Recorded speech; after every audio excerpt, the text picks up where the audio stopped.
The sanctuary was silent except for the soft echo of footsteps on polished wood. Pastor David Thompson had just finished delivering what many called his most powerful sermon on hope and healing. The congregation had filed out, their faces brightened by his words of comfort and divine love. But as the last parishioner shook his hand and disappeared into the parking lot, David locked the church doors, walked to the front pew, and broke down sobbing. This scene plays out in thousands of churches across America every single week. The very people who spend their lives counseling others through their darkest moments, who stand before crowds proclaiming messages of hope and redemption, are themselves drowning in a crisis that the faithful rarely see. Behind the pulpit, beneath the clerical collar, exists a mental health epidemic so severe that it's claiming lives at an alarming rate. In 2019, Pastor Andrew Stuckline of Inland Hills Church in California took his own life after a very public battle with depression and anxiety. He was 30 years old, beloved by his congregation, and had just returned from treatment for mental health issues. His death sent shockwaves through the evangelical community, but Andrew wasn't alone. 3 other prominent pastors had died by suicide that same year. What's happening to America's spiritual leaders? The statistics are staggering and largely hidden from public view. According to a comprehensive study by the Schaeffer Institute, 70% of pastors constantly fight depression, and 50% of pastors are so discouraged they would leave ministry if they could find another way to make a living.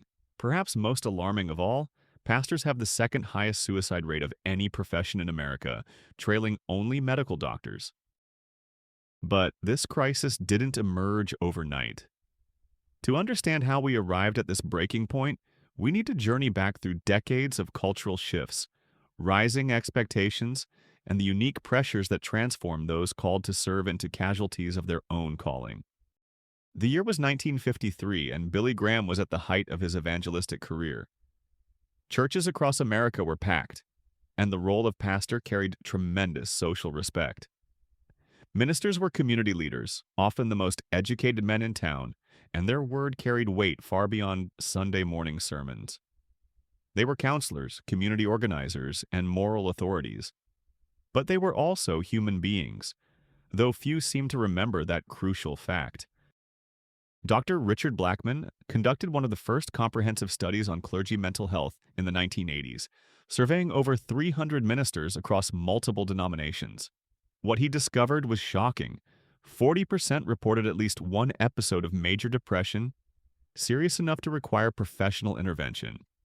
When compared to the general population, pastors showed significantly higher rates of depression, anxiety, and stress-related disorders. Yet perhaps, the most revealing finding wasn't about mental illness itself, but about seeking help. 76% of these struggling pastors had never sought professional counseling or therapy. The very people who regularly counseled others were unable or unwilling to seek help for themselves. The reasons for this reluctance run deep into the fabric of religious culture itself. Pastor Jonathan Edwards, the 18th century theologian, famous for his "Sinners in the Hands of an Angry God" sermon, struggled with what we would now recognize as severe depression throughout his ministry.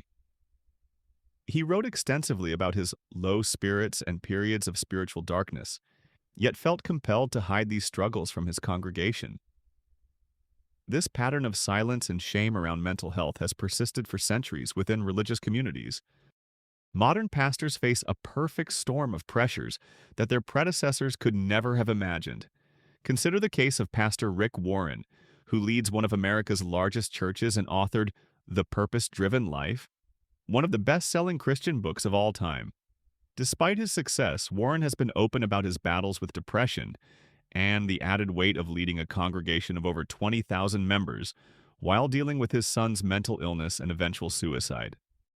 Warren's transparency was revolutionary in evangelical circles, but it also highlighted how isolated most pastors feel in their struggles. In a 2013 survey by Lifeway Research, nearly 9 in 10 pastors reported having no one they could talk to about personal or ministry problems. Imagine carrying the spiritual burdens of hundreds or thousands of people while having no outlet for your own pain. The financial pressures facing modern pastors add another devastating layer to their mental health challenges. Contrary to popular belief, most pastors are not well compensated. The median salary for a pastor in America is just over $45,000 annually, significantly below the national average. Many work second jobs to support their families, cramming secular employment around their ministry duties. Pastor David Brown of a small church in rural Kentucky worked nights at a gas station for 15 years while leading his congregation. He slept 4 hours a night, counseled church members during his lunch breaks at the gas station, and prepared sermons in the early morning hours before his family woke up. When he finally suffered a complete nervous breakdown, his congregation was shocked. They had no idea of the crushing weight he'd been carrying alone. But it's not just financial stress that's breaking pastors. The very nature of pastoral work has fundamentally changed in the past 50 years.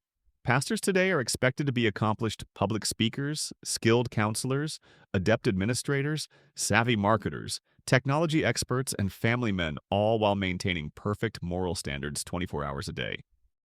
Dr. Carol Howard Merritt, a Presbyterian pastor and author, describes this phenomenon as pastoral Superman syndrome. Society expects pastors to possess superhuman abilities to heal, inspire, and lead, while remaining above reproach in every aspect of their lives. The weight of these impossible expectations is literally killing them. The isolation factor cannot be overstated. While other professionals can vent about difficult clients or challenging projects, pastors are bound by confidentiality and the expectation of unconditional love for their congregation.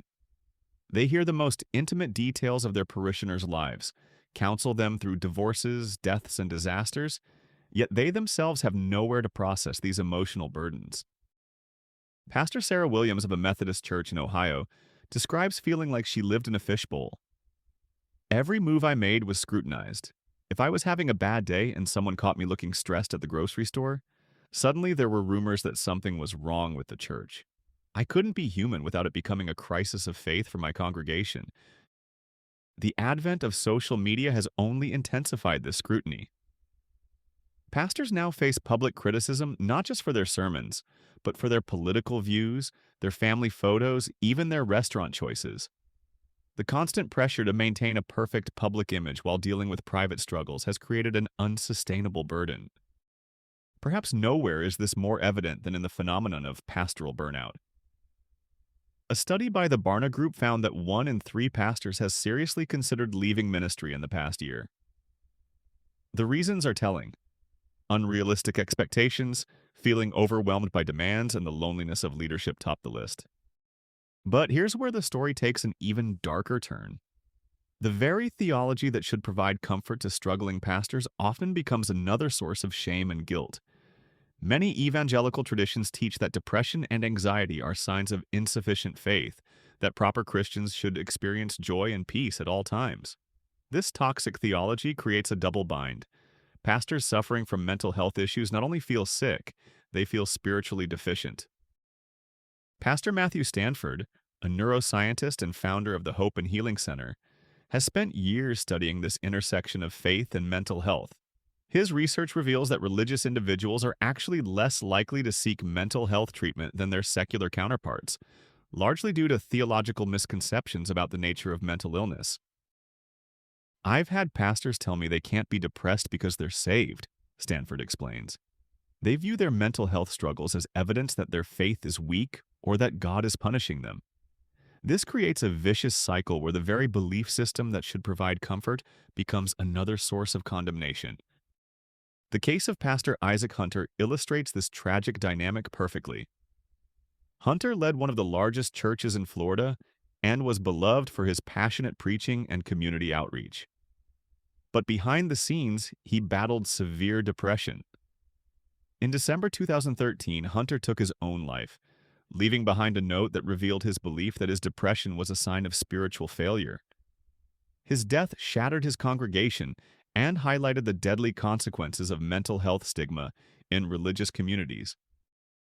Yet amid this crisis, there are glimmers of hope and change. A new generation of pastors and church leaders is beginning to speak openly about mental health, challenging centuries of silence and shame.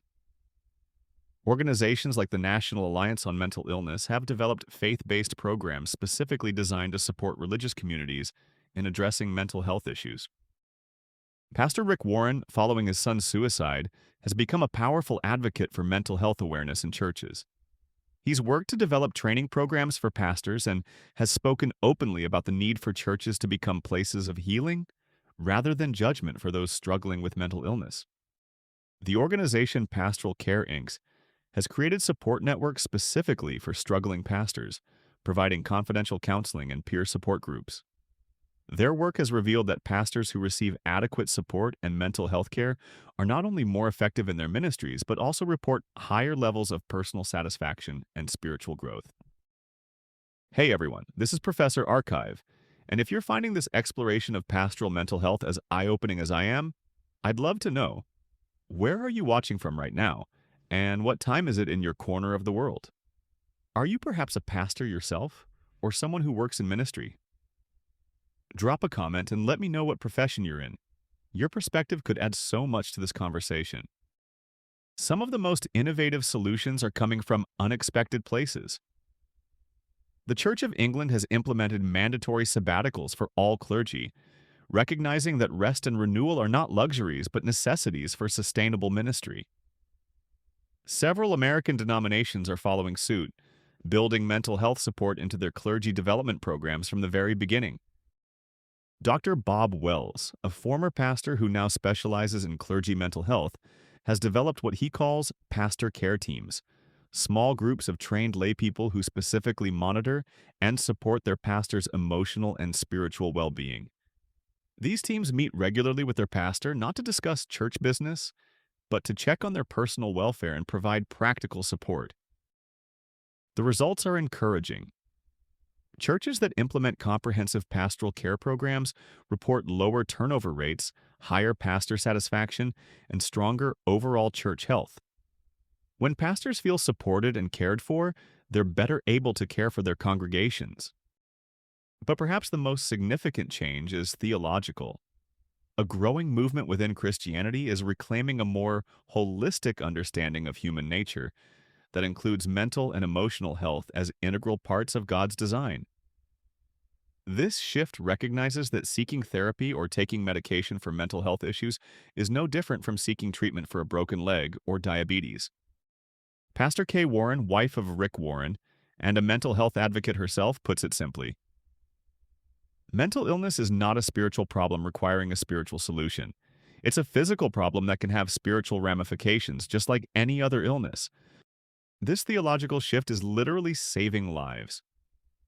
Churches that embrace this understanding create environments where pastors feel safe to seek help, where mental health struggles are met with compassion rather than condemnation, and where the full spectrum of human experience is acknowledged and honored. The story of Pastor David Thompson, whom we met at the beginning, offers hope for this transformation. After his breakdown in the sanctuary, David's church rallied around him in ways he never expected. Instead of judgment, he found support. Instead of pressure to maintain a perfect image, he found permission to be human. His congregation sent him for professional treatment, adjusted his workload, and created a support system that continues to this day. David's experience illustrates what's possible when churches move beyond the harmful myth of pastoral perfection. Today, he speaks openly about his mental health journey from the pulpit, and his transparency has created space for dozens of congregation members to seek help for their own struggles. His church has become a model for others seeking to address mental health with both compassion and competence. The transformation isn't complete, and challenges remain. Many pastors still suffer in silence, afraid that admitting to mental health struggles will end their careers or damage their churches. Denominational policies often lack adequate mental health support, and theological education programs rarely address the psychological challenges of ministry. But change is happening, one church and one pastor at a time. Seminary programs are beginning to include mandatory courses on self-care and mental health. Denominational leaders are recognizing that supporting their pastors' well-being isn't just compassionate, it's practical. Healthy pastors lead healthier churches. The crisis in pastoral mental health reflects broader challenges in how our society views mental illness, leadership, and the unrealistic expectations we place on those in helping professions. Pastors aren't the only ones struggling with these pressures. Teachers, social workers, healthcare providers, and other caregivers face similar challenges. Yet there's something uniquely heartbreaking about the suffering of those called to heal others while they themselves remain wounded. The very people who proclaim hope often feel hopeless. Those who counsel others through crisis face their own crises alone. The path forward requires fundamental changes in how we understand ministry, mental health, and human frailty.